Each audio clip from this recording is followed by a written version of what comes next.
Halo, bapaknya nih, rumah apa? Tadi awalnya keples tuh.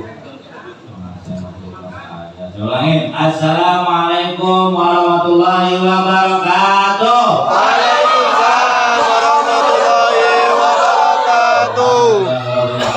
Wassalatu wassalamu ala asrofil anbiya'i wal mursalin. Amma ba'du. Rabbi shrah li sadri wa yassir li amri wahlul 'uqdatam min lisani yafqahu qawli. Bu, ngantuk Bu? Hah? Lapar. Ya, lu cepet tadi kalau udah masih ngantuk, wah, ngantuk berarti ya.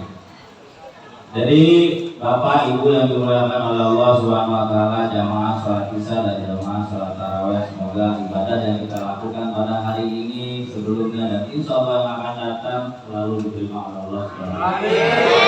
Dan semoga Bapak Ibu semua dalam keadaan sehat walafiat, banyak rezekinya, keluarganya sakinah mawaddah warahmah, semua hajat-hajatnya dikabul oleh Allah. Amin ya rabbal.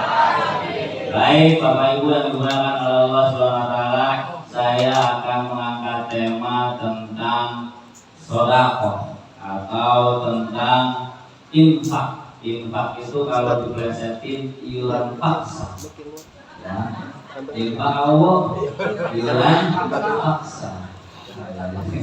Tapi itu bohong, itu cuma buat plesetan aja. Kantongin juga. Mic keluar itu. Iya. Double. Jadi Bapak Ibu yang dimuliakan oleh Allah Subhanahu wa taala, Allah berfirman dalam surat Al-Baqarah ayat 274, A'udzubillahi minasyaitonir rajim. Bismillahirrahmanirrahim. Alladzina yunfikuna amwalahum bil-laili wan-nahari sirran wa 'alaniyatan falahum ajruhum inda rabbihim wa lahum fala khaufun 'alaihim wa lahum yang artinya alladzina yunfikuna, mereka yang telah memberikan infak, mereka yang telah memberikan sedekah, mereka yang telah mendermakan sebagian hartanya bil-lail pada waktu malam, wan nahari dan di waktu siang, sirra pada waktu yang tidak diketahui orang, wa alaniyatan dan terang-terangan, falahum ajruhum inda rabbihim, mereka dapat ganjaran banyak banget di sisi Tuhannya. Kemudian setelah itu apa lagi? Walahum la khaufun 'alaihim wa lahum enggak pernah bimbang, enggak pernah khawatir. Ma'asyiral muslimin, sidang salat jamaah tarawih yang dimuliakan oleh Allah Subhanahu. Maksudnya apa? Kita ibadah puasa penetrasinya, penekanannya adalah dua. Pertama, ibadah yang langsung kepada Allah. Yang kedua, muamalah yang hubungan kepada manusia. Maka di bulan suci Ramadan ini orang segeralah berlomba-lomba dalam hal tersebut. Kalau ibadah kayak tadi nih, tarawih semangat, masya Allah, dia sampai teriak-teriakan juga. Kalau imam bingung ini teriak apa ya, tapi nggak apa-apa, sampai semangatnya. Cepat mulai. Minuman maksudnya. Jadi semuanya saking semangatnya. Nah itu ibadah kepada Allah. Baca Quran ibadah kepada Allah. Sholat ibadah kepada Allah. Qobliyah ba'diyahnya ibadah kepada Allah. Tapi ada ibadah yang sifatnya muamalah, hubungan kita dengan manusia, yaitu urusannya dengan sebagian harta kita. Mendermakan kepada anak yatim, mendermakan kepada fuqara wal masakin. Apalagi ini saya lihat ini tampilannya sekarang baru ya. Amin. Masjid Amin. Amin. Dan sebentar lagi insyaallah jadi masjid ini. Amin. Masjid Jami Akbar Al Amin. Jami Akbar lagi. Ya. Nah, kalau udah kayak begini berarti kan sudah luar biasa antusiasnya Bapak Ibu dalam hal segi keuangan. Sehingga tadi ayat Al-Baqarah surat Al-Baqarah ayat 274 itu sahabat Ali sampai jauh ya, ketika orang pengen hartanya berkah, kasih waktu 4 waktu ini untuk urusan hartamu, untuk urusan dermamu. Pertama, di waktu siang, di waktu malam. Artinya kalau kita mau berbuat baik kan di waktu malam itu kan ada kayak tukang parkir, tukang monyet masih ada di situ, apa? Monyet yang ngantri di lampu merah. Nah itu ketika kita ambil 2.000, malam kita keluarkan udah masuk bilail. Yunfikuna amwalahum bilail. Malam itu udah keluar 2.000. Jadi kalau kita punya uang 50.000 atau kita punya uang 40.000, 10.000 malam, 10.000 siang, 10.000 tidak diketahui orang, 10.000 terang-terangan. Nah di waktu malam 10.000. Ya kalau nggak bisa 10.000, 2.000. Kemudian nanti di waktu siangnya 2.000. Kemudian di waktu orang nggak tahu, jadi kalau amal itu kan ada yang terang-terangan, yaitu kayak malam kan masih dilihat orang, siang masih dilihat orang. Kemudian ada yang sirron, yaitu sir, rahasia. Jadi orang nggak ada nih di masjid atau di musola, ada kotak amal. Ambil kota amalnya. Bukan mau pulang. Ya, tapi jangan diambil amalnya. Dapat itu mah. Ya.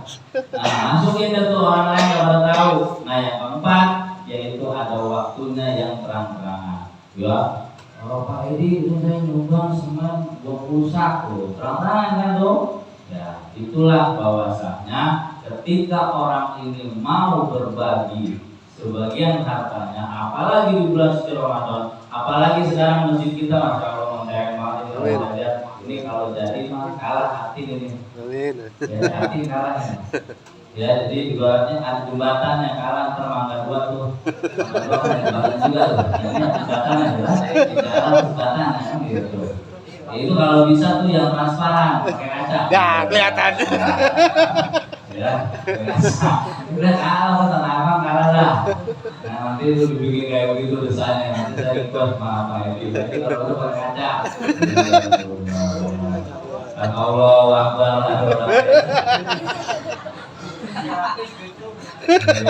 Kacanya tebal ya, nanti jatuh. Tapi apalah itu kita dalam bulan suci Ramadan ini selain kita beribadah kepada Allah juga beribadah untuk urusan muamalah. Kayak berbagi takjil itu urusan kita hubungan baik dengan manusia. Jadi efeknya kalau di dalam ilmu tasawuf ada tahalli, tafali, tajalli. Tahalli itu ada di bulan Rajab, membersihkan. Ya, membersihkan takabur, membersihkan iri, membersihkan batil, membersihkan namimah, ghibah, itu membersihkan. Setelah masuk di bulan Sya'ban itu namanya takhalli, mengosongkan, kemudian mulai masukin yang positif, baca Quran, ada duit keluarin. Nah di bulan Ramadan namanya tajalli, bisa menjawantahkan, mempublikasikan, mengaplikasikan, itu namanya tajalli. Makanya Nabi Muhammad itu di bulan Rajab, Sya'ban, Ramadan itu orang tasawuf juga begitu, membersihkan, mengosongkan, kemudian memasukkan, habis itu mengeluarkan. Ini loh gua. Gitu. Jadi praktek langsung. Maka Ramadan ini adalah Ramadan praktek. Bagaimana seorang hamba ada duit, nggak ada duit, ada duit bisa berbagi. Ya, sempat nggak sempat bisa baca Quran, kan gitu. Nah itulah Ramadan. Oleh karena itu kita berharap harta yang kita punya itu bisa kita terjemahkan kepada siapapun, terutama nih pembangunan masjid. Kita tahu ini adalah salah satu amalia sodako jariah. Ada sodako jariah, sodako dari kita tahu bahwa di hadis yang diriwayatkan oleh Imam Bukhari, seluruh manusia umat Bani Adam amalnya terputus. Hadisnya udah jelas. Idza mata Adam inqata'a amaluhu illa bitalahin.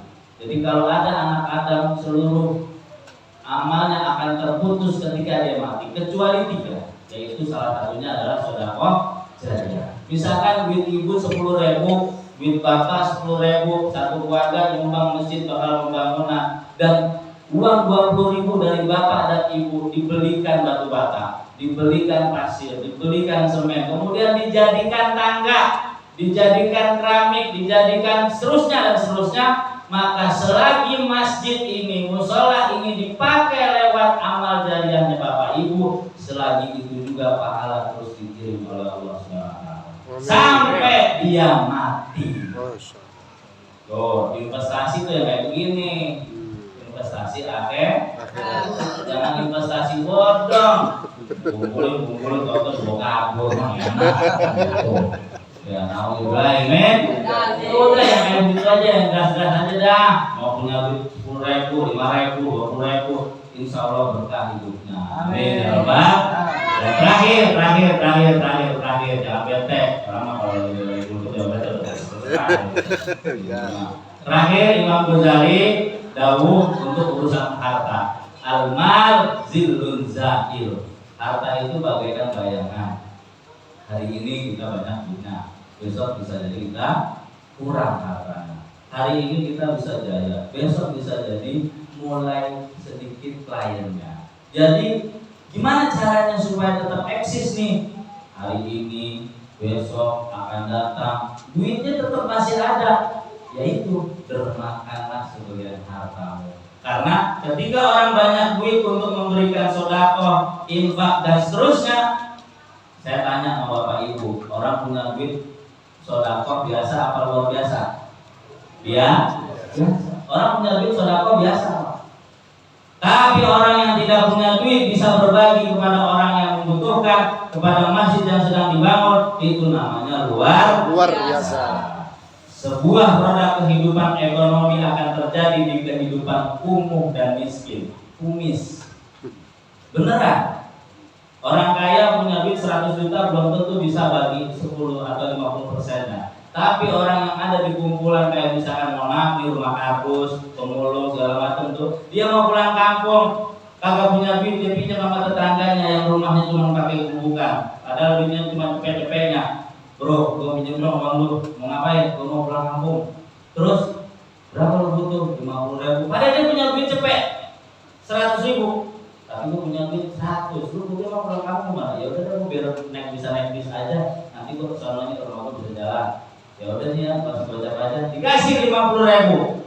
Di sini letaknya bahwasanya orang yang baru punya 100.000 bisa berbagi kepada temannya yang pulang kampung memberikan 50.000, berarti 50% dia bisa berbagi. Belum tentu orang yang punya duit 100 juta dipinjemin 50 juta, yang ada modal lah. Paham Pak? Tuh, paham ya? Ya pokoknya kita bisa berandai-andai. Yang jelas apa yang ada di depan kita nih, masjid lagi butuh apa, masjid lagi bagian apa, masjid lagi ini, kita bareng-bareng. Jangan ketua panitianya aja, jangan sekretaris bendaharanya aja. Ibu kalau bapak yang punya kenalan perusahaan, udah lelang-lelangin aja. Atau bawa kasih kupon nih, lu kerja kan di asrama udah motor, lu kasih tuh pembesar-pembesar lu. Ya, kuponan yang 10.000-an. Itu lu mau kupon gak? Kupon akhirat nih, 30.000, dia diambil, kuponnya dikasih. Ntar dia pulang dari gawe, dia lari ke panitia. Ini Pak Edi atau Pak siapa, ini uangnya, kan gitu. Insya Allah ini gak ada yang diklaim swadaya. Masjid dari kita untuk kita.